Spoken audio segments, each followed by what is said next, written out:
Pemirsa, Presiden Joko Widodo hari ini di Bali membuka konferensi ketiga ekonomi kreatif atau World Conference on Creative Economy atau WCCE tahun 2022.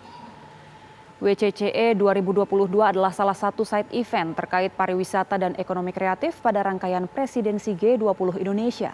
Acara ini diharapkan bisa memberikan dampak yang besar kepada masyarakat yang terlibat pada industri pariwisata dan ekonomi kreatif. Pelaksanaan WCCE 2022 membawa misi pemulihan global lewat sektor ekonomi kreatif. WCCE 2022 dengan tema Inclusively Creative, A Global Recovery akan berkolaborasi dengan beberapa negara untuk meningkatkan perhatian atas pentingnya strategi industri pada ekonomi kreatif. Diharapkan leadership Indonesia dalam pelaksanaan WCCE 2022 ini dapat mendukung visi Presiden Jokowi untuk menjadikan Indonesia sebagai pemain ekraf global pada tahun 2030.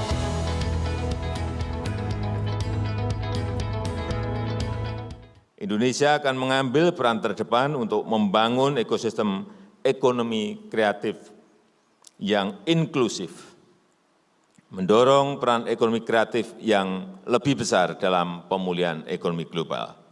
Ekonomi kreatif dapat menjadi solusi untuk meningkatkan taraf hidup masyarakat secara luas dan berkelanjutan karena mampu mendobrak batas geografis, gender, ras, dan strata ekonomi.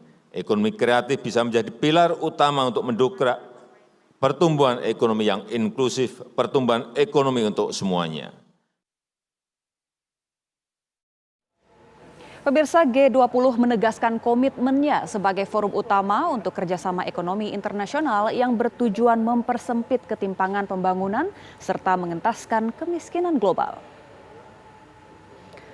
Berkaitan dengan komitmen G20 untuk memberi perhatian pada isu-isu pembangunan, belum lama ini telah dirampungkan pelaksanaan pertemuan tingkat Menteri Pembangunan negara-negara anggota G20. Menurut Menteri Perencanaan Pembangunan Nasional atau Kepala Bappenas Suharso Monoarfa, pertemuan tingkat Menteri Pembangunan negara-negara anggota G20 membahas sejumlah fokus pembangunan.